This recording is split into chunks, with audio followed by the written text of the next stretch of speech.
This is Hank for the Wildflower Bee Farm. This podcast is done in video format at our YouTube channel, or you can listen on the usual way through Apple, just the auditory version. So here we go.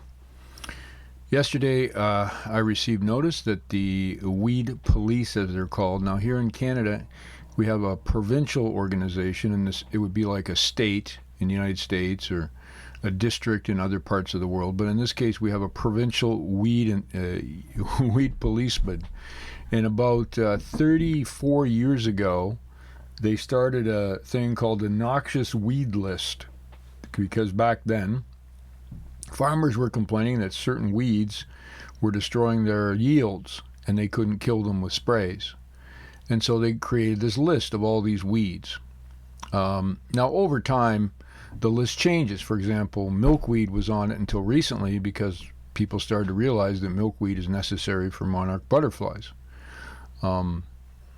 The issue came up because on our farm, as you know, we have wildflowers, we have tallgrass prairie, and we've let nature do its thing. And when we had a drought last year, the thistle fortunately saved our bees.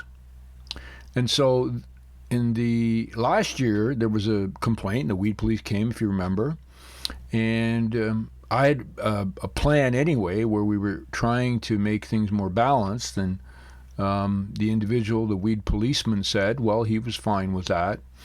My plan was basically to frost seed clover on some of the property so the bees would have more nutrition, but also to bush hog or cut the thistle when it came up in the spring, when there was nothing else up, nothing blooming, because if I did that gradually, the other natural grasses and the tallgrass prairie would overcome it and eventually take over. So I did that plan, and this year we have probably 80% less, unfortunately, if you're a thistle fan, thistle, but we still have some, and I want to keep it as part of the mix because that's the natural thing that occurs in this area. It's called Canadian thistle. This is Canada. It's a Canadian thistle.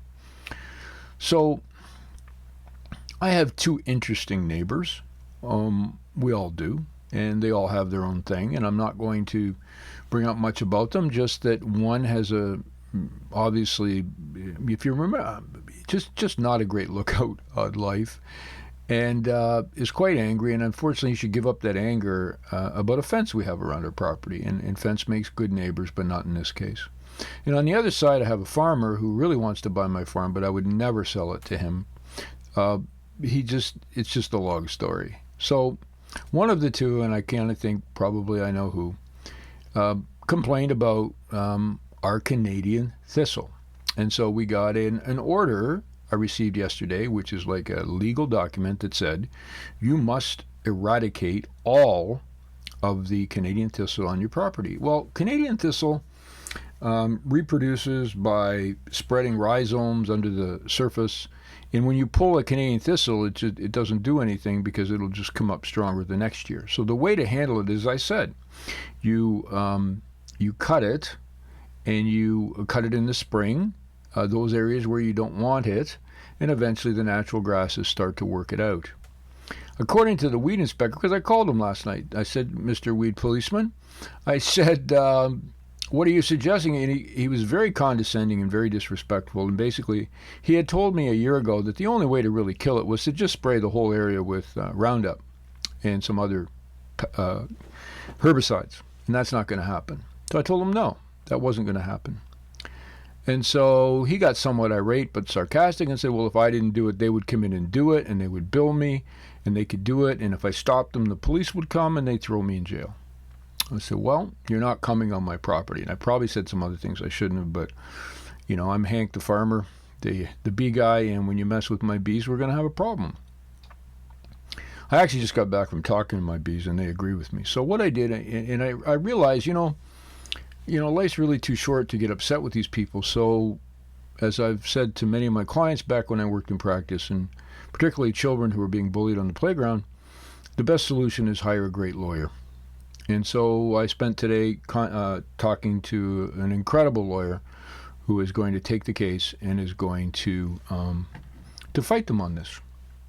And it's going to be an interesting fight because the thistle is pretty much extinct. And so if you know, on Instagram, we've got something called hashtag thistle love, because it's just ridiculous that this plant is being treated the way it is. First of all, it is no threat to agriculture because all around us are highly intensive types of farm operations with GMO corn and grains like every other place on the planet, where they spray Roundup in it, in versions of it which kill everything that moves, including Canadian thistle. So there is no Canadian thistle on any farms around us, and there's no threat to anyone. But it provides incredible nutrition for bees, and the plant also survives conditions that many other plants don't. Now, this year we're lucky. We have clover going, and the black-eyed Susans.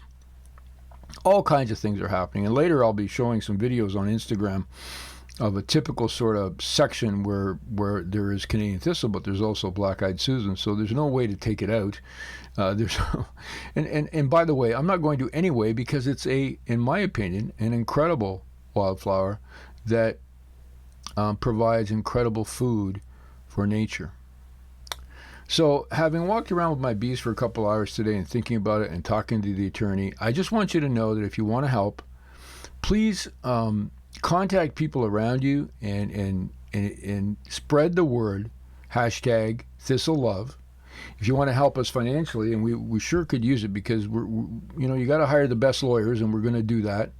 Pick up a t-shirt. You can go to wildflowerbeefarm.com and you click on the button and it goes to our store, and we just created the Thistle Love logo on our t-shirts. Pick that up if you can, or send it to someone you love. And I think it's pretty cool. People like it. That will help us. Every time we sell a t-shirt, part of that will go to the legal fund. It's probably, I won't tell you the amount, but it's well into 5 figures to fight this. So, but we have to. Sometimes I've told the clients and other people, sometimes you do things and you realize when you open that door, you have to fight for them. And this is one of those. It's not just about not wanting to agree, because I talked to this individual last year and the weed policeman, and I told him what my plan was, and we wanted a balance. We wanted some thistle, but we wanted other things too, and we had a plan to do that. And it doesn't seem to matter, because sometimes when you have little people with power and very little intelligence, you end up with this situation. I've reached out to the local folks, so our premier, who I'm sure will not respond, my local MPP, who I'm sure will not respond, my local municipal person, who I'm sure will not respond. I don't expect anything from them, which is why I've gone ahead and retained an attorney who is going to make this right. So I'm hanging for the Wildflower Bee Farm. Sorry to bother you with all this stuff, but if you want to give us a hand, pick up a t-shirt. I know it's kind of dumb. I'm going to buy a bunch again. Hashtag thistle love. Spread the word. Get people involved. We need to save the thistle so we can save the bees and make the world a better place for our grandkids. Have an amazing day.